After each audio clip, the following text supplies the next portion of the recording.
It's the question that always comes up when thinking about the origin of the universe.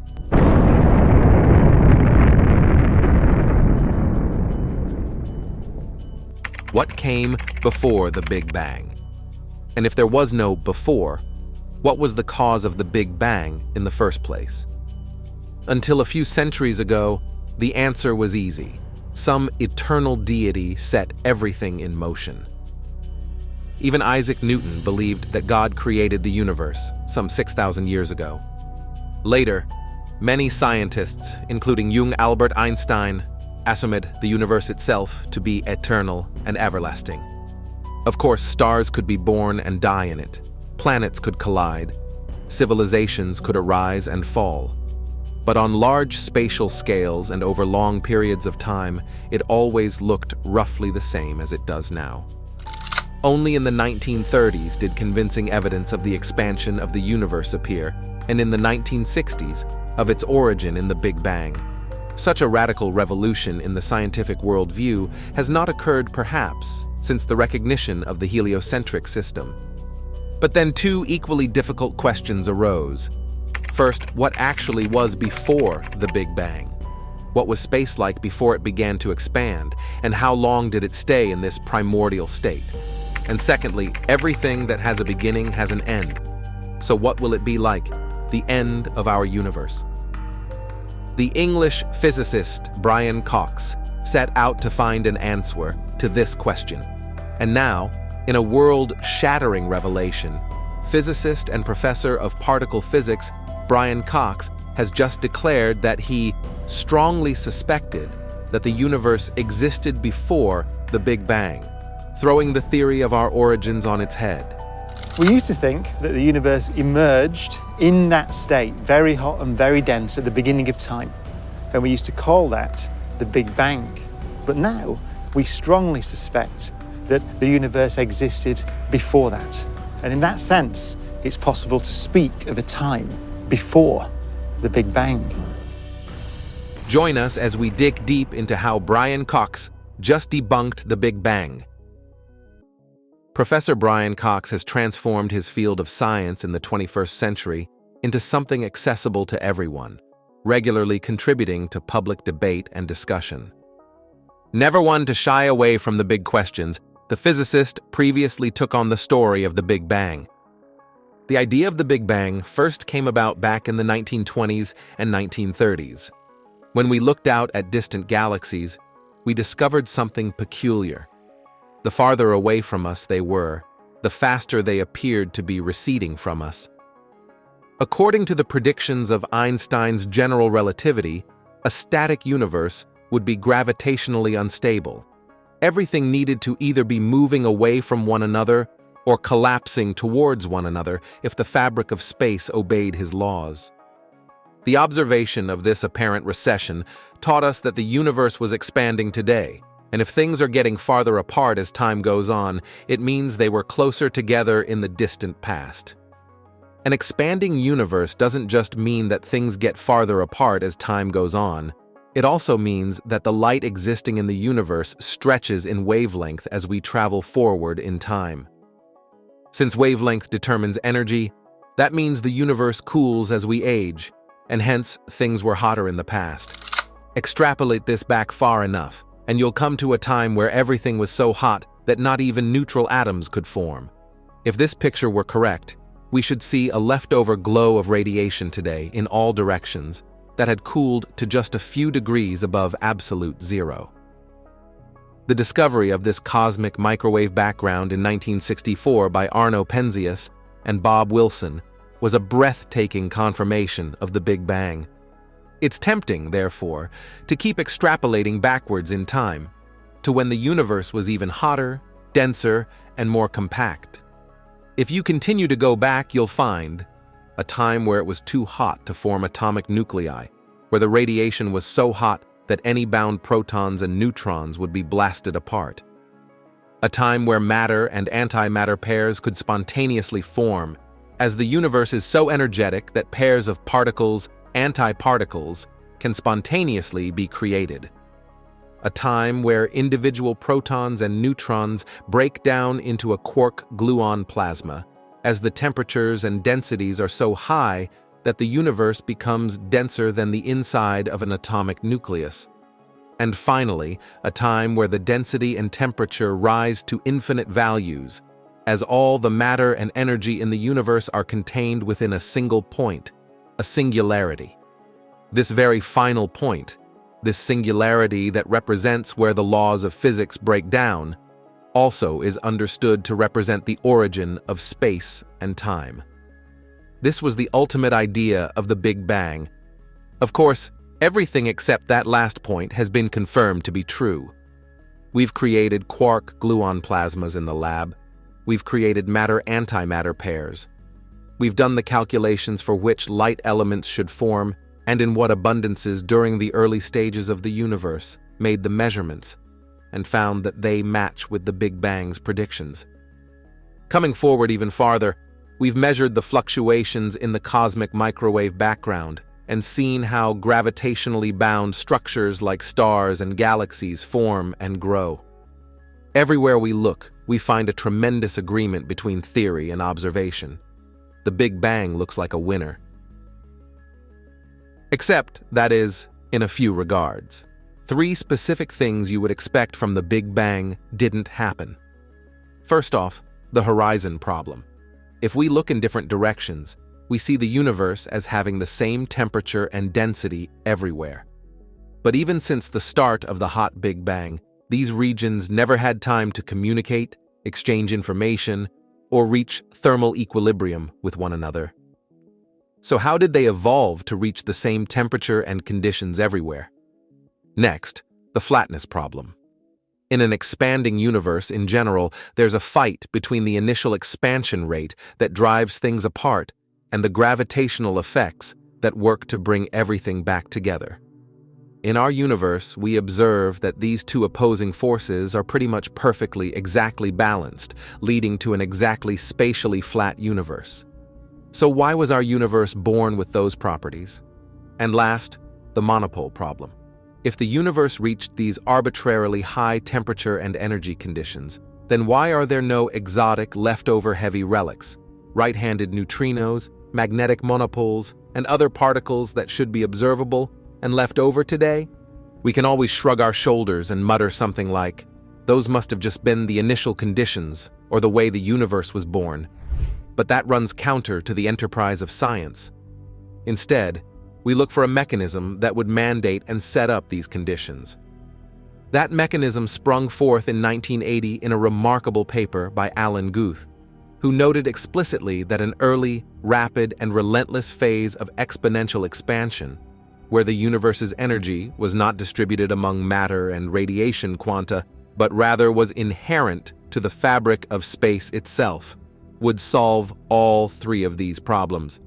But because inflation represents an exponential expansion of space, though, rather than one that terminates in a singularity like the original model for the Big Bang, it sets up a very different picture of the beginning, of a whoosh that led to a Big Bang, rather than the emergence of time and space from a singular state.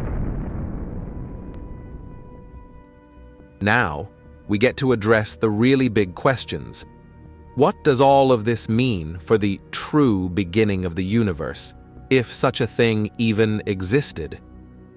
Well, the bottom line might be the hot Big Bang definitely happened, but doesn't extend to go all the way back to an arbitrarily hot and dense state.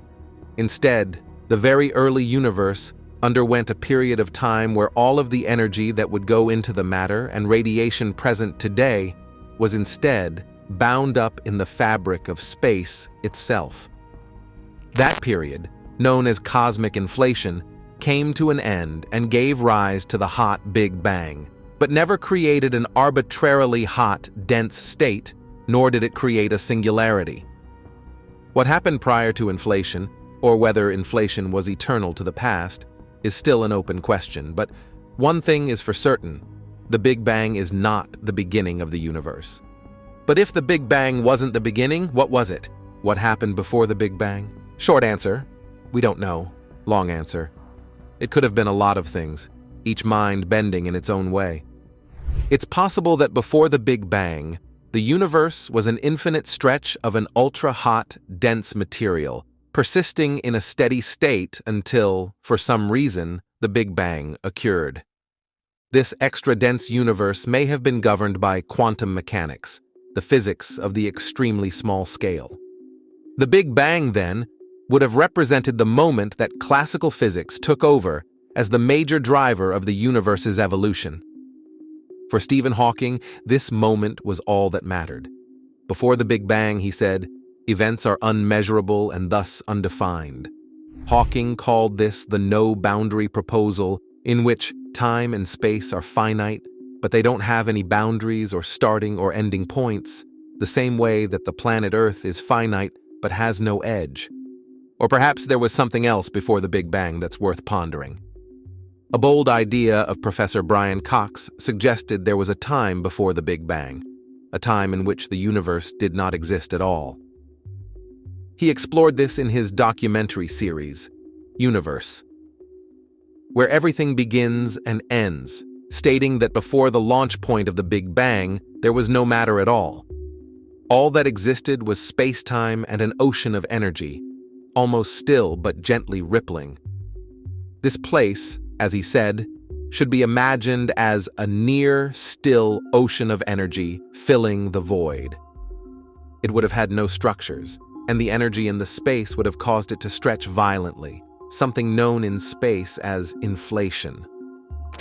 Flipping the Bible creation story on its head, Brian Cox proceeded to explain the science creation story. And the crux of the story is an unimaginably violent expansion, which is known as inflation. He said, in the beginning, there was an ocean of energy that drove a rapid expansion of space known as inflation. There were ripples in the ocean. As inflation ended, the ocean of energy was converted into matter by the Big Bang. And the pattern of the ripples was imprinted into our universe as regions of slightly different density in the hydrogen and helium gas that formed shortly after the Big Bang. The denser regions of gas collapsed to form the first stars and the first galaxies. And 9 billion years later, a new star formed in the Milky Way, the Sun. The star was joined by 8 planets, including Earth. And nearly 13.8 billion years after it all began, we emerged, blinking into the light. Notably, Brian Cox is not the only one to make such an argument about the beginning of the universe. A remarkable theoretical physics research has revealed a possible window into the very early universe, showing that it may be just the latest iteration of a bang-bounce cycle that has been going on for, well, at least once and possibly forever. According to the study, the physics that we use to understand the early universe, a wonderfully complicated mishmash of general relativity and high-energy particle physics, can take us only so far before breaking down. As we try to push deeper and deeper into the first moments of our cosmos, the math gets harder and harder to solve, all the way to the point where it just quits. The main sign that we have terrain yet to be explored is the presence of a singularity or a point of infinite density at the beginning of the Big Bang. Taken at face value, this tells us that at one point, the universe was crammed into an infinitely tiny, infinitely dense point. This is obviously absurd, and what it really tells us is that we need new physics to solve this problem. Our current toolkit just isn't good enough. To save the day, we need some new physics. Something that is capable of handling gravity and the other forces, combined at ultra-high energies. And that's exactly what string theory claims to be. A model of physics that is capable of handling gravity and the other forces, combined at ultra-high energies. Which means that string theory claims it can explain the earliest moments of the universe. One of the earliest string theory notions is the ekpyrotic universe, which comes from the Greek word for conflagration, or fire. In this scenario, what we know as the Big Bang was sparked by something else happening before it. The Big Bang was not a beginning, but one part of a larger process. Extending the ekpyrotic concept has led to a theory, again motivated by string theory, called cyclic cosmology. Technically, the idea of the universe continually repeating itself is thousands of years old and predates physics, but string theory gave the idea firm mathematical grounding. The cyclic universe goes about exactly as you might imagine, continually bouncing between big bangs and big crunches, potentially for eternity back in time and for eternity into the future. As cool as this sounds, early versions of the cyclic model had difficulty matching observations, which is a major deal when you're trying to do science and not just telling stories around the campfire. The main hurdle was agreeing with our observations of the cosmic microwave background, the fossil light left over from when the universe was only 380,000 years old. While we can't see directly past that wall of light, if you start theoretically tinkering with the physics of the infant cosmos, you affect that afterglow light pattern. And so, it seemed that a cyclic universe was a neat but incorrect idea. But the ekpyrotic torch has been kept lit over the years, and in recent years, many physicists has explored the wrinkles in the mathematics and uncovered some previously missed opportunities. These scientists study the theory of the Big Bounce, suggesting the universe is expanding and contracting, seesawing back and forth in a massively big-picture timeline. Some bouncers believe this happened just once, while others believe a cyclical bouncing is what makes our universe. And while the Big Bounce still requires large leaps that must be explained with generous scientific hand-waving, proponents say it's a lot less than with a model of the Big Bang they say is fatally flawed. The Big Bang, as told, relies on an idea called inflation, the massively, unfathomably fast increase in volume of the universe in the tiniest fractions of a second following the Big Bang.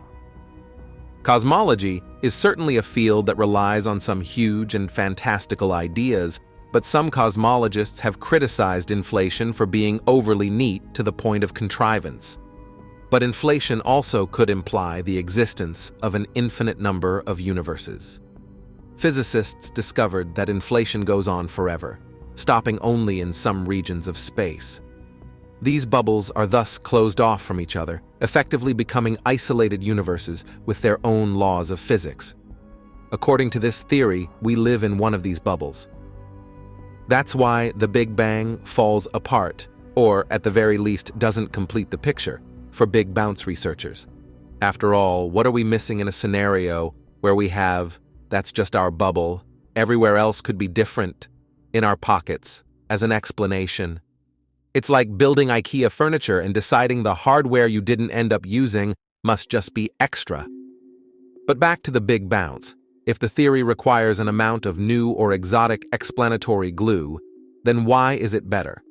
Well, proponents say the idea of a flexible or even cyclical universe in this way could explain a lot of the bigger missing pieces of the Big Bang without requiring a handwave toward a multiverse, where any physics can be rationalized.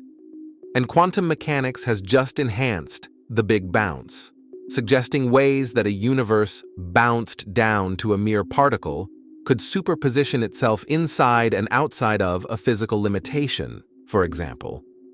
Whatever the case is, when it comes to cosmology, the missing pieces of our understanding mean there should always be room for critiques and new ideas. A related theory holds that the Big Bang wasn't the beginning of everything, but rather that it was a moment of symmetry.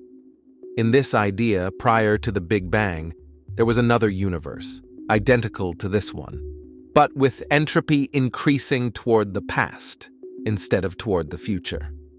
Increasing entropy or increasing disorder in a system is essentially the arrow of time. So in this anti-universe, time would run opposite to time in the modern universe, and our universe would be in the past. The idea assumes that the early universe was small, hot, and dense, and so uniform that time looks symmetric, going backward and forward. If true, the new theory means that dark matter isn't so mysterious. It's just a new flavor of a ghostly particle called a neutrino that can only exist in this kind of universe. And the theory implies there would be no need for a period of inflation that rapidly expanded the size of the young cosmos soon after the Big Bang. If true, then future experiments to hunt for gravitational waves or to pin down the mass of neutrinos could answer, once and for all, whether this mirror anti-universe exists. Physicists have identified a set of fundamental symmetries in nature. The three most important symmetries are charge. If you flip the charges of all the particles involved in an interaction to their opposite charge, you'll get the same interaction. Parity. If you look at the mirror image of an interaction, you get the same result. And time. If you run an interaction backward in time, it looks the same. Physical interactions obey most of these symmetries most of the time, which means that there are sometimes violations. But physicists have never observed a violation of a combination of all three symmetries at the same time. If you take every single interaction observed in nature and flip the charges, take the mirror image, and run it backward in time, those interactions behave exactly the same. This fundamental symmetry is given a name, CPT symmetry, in which C for charge, P for parity, and T for time. In a paper accepted for publication in the journal Annals of Physics, scientists propose extending this combined symmetry. Usually, this symmetry only applies to interactions, the forces and fields that make up the physics of the cosmos. But perhaps, if this is such an incredibly important symmetry, it applies to the whole entire universe itself. In other words, this idea extends this symmetry from applying to just the actors of the universe, forces and fields, to the stage itself, the entire physical object of the universe. We live in an expanding universe.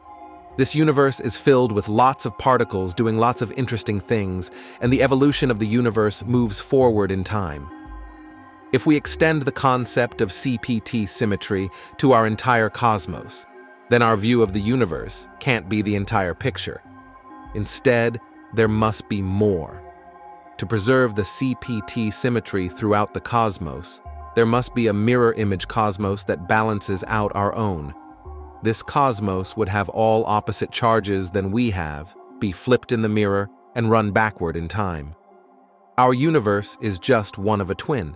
Taken together, the two universes obey CPT symmetry.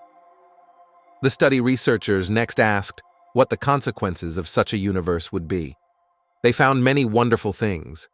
For one, a CPT respecting universe naturally expands and fills itself with particles, without the need for a long theorized period of rapid expansion known as inflation. While there's a lot of evidence that an event like inflation occurred, the theoretical picture of that event is incredibly fuzzy. It's so fuzzy that there is plenty of room for proposals of viable alternatives. Second, a CPT respecting universe would add some additional neutrinos to the mix. There are three known neutrino flavors: the electron neutrino, muon neutrino, and tau neutrino. Strangely, all three of these neutrino flavors are left-handed, referring to the direction of its spin relative to its motion.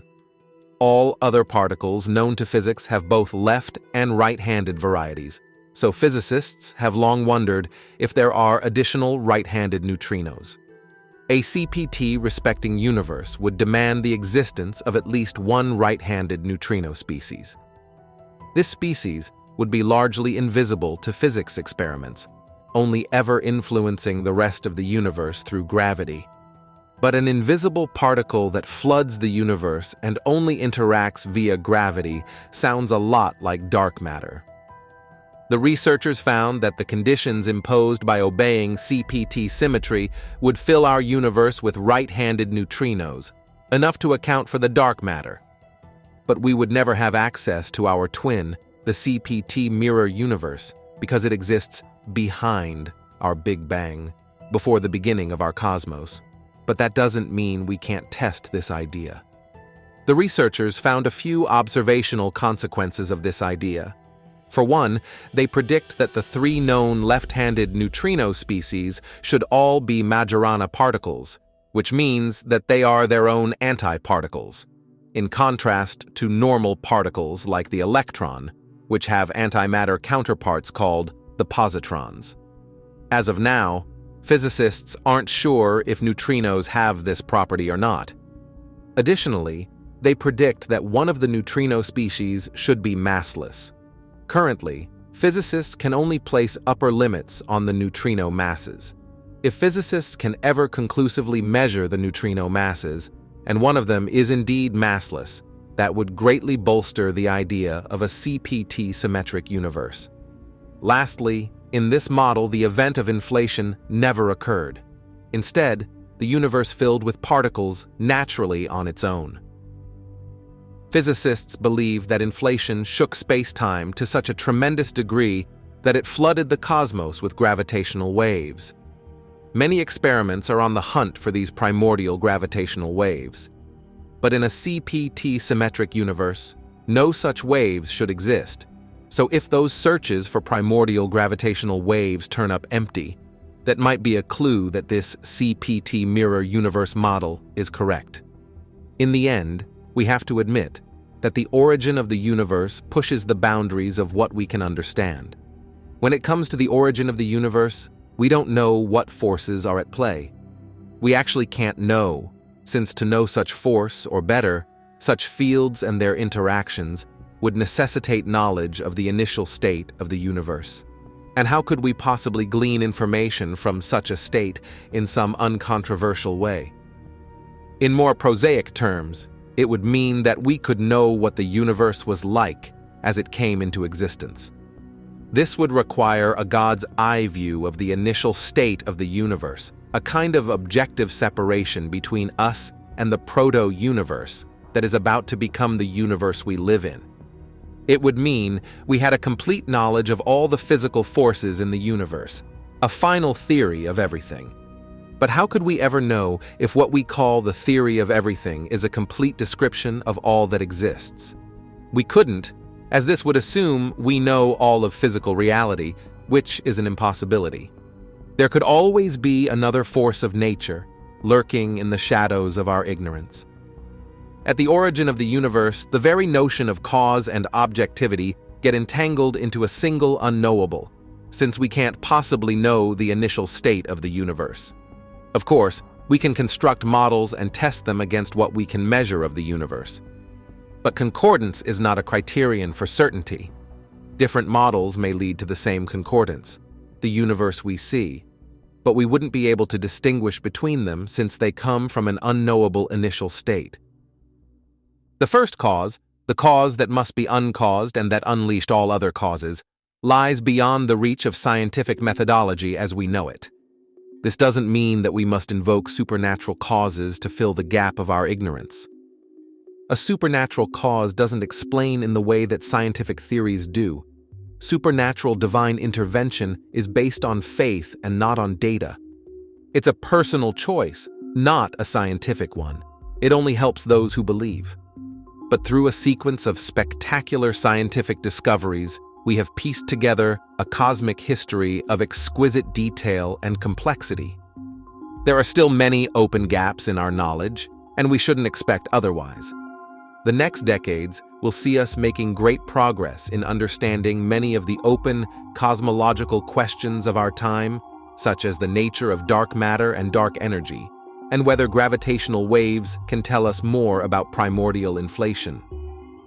But the problem of the first cause will remain open, as it doesn't fit with the way we do science. This fact must, as Einstein wisely remarked, fill a thinking person with a feeling of humility.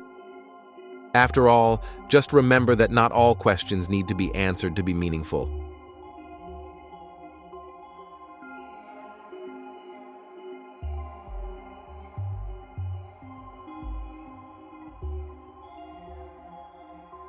That's all the information that we have for you today.